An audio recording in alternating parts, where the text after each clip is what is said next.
Hello, my most beloved and murderous horde, and welcome back. Yes, I know, I've been gone for forever and a day, and for this I deeply apologize. Unfortunately, I've been dealing with some rather nasty mental health issues, as well as some immediate family and other personal issues that I will not go into detail about.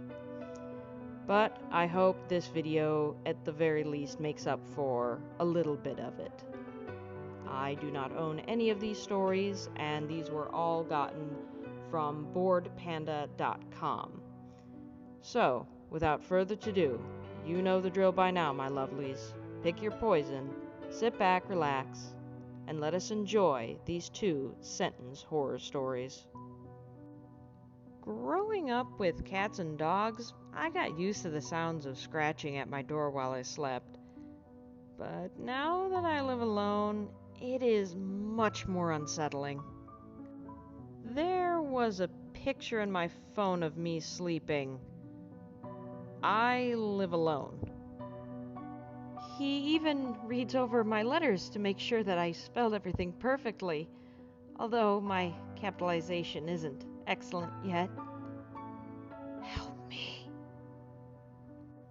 After struggling desperately to move any part of his paralytic body just to alert the doctors that he was conscious before they made their first incision, he was relieved to see that one of the nurses had noticed his pupils dilating from the bright light. She leaned in close, and in a whisper that tickled his ear, said, "You think we don't know you're awake?"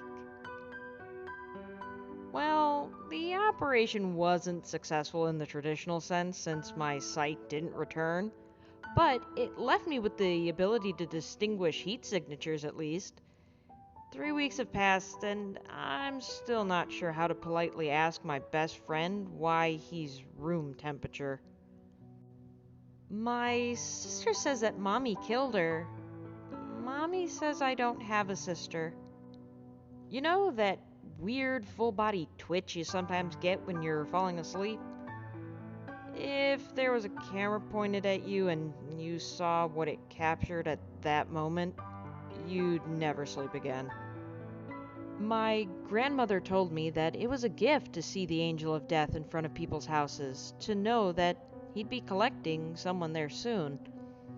I thought it was a gift too, up until the day I began to see it in front of every house.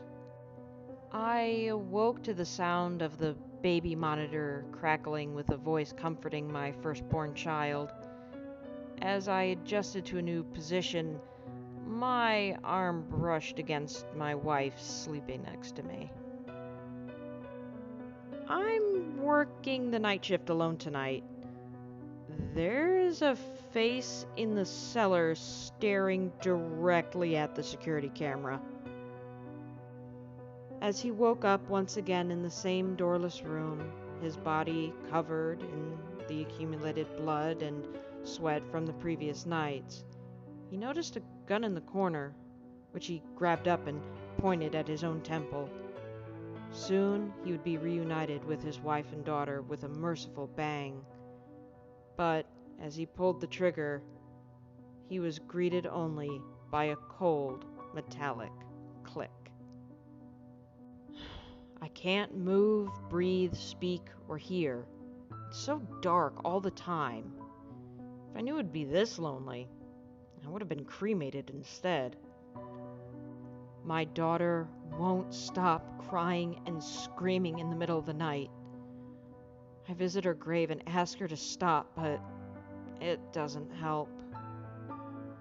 After working a hard day, I came home to see my girlfriend cradling our child. I didn't know which was more frightening, seeing my dead girlfriend and stillborn child, or knowing that someone broke into my apartment to place them there. I woke up to hear knocking on glass. At first I thought it was the window, until I heard it come from the mirror again.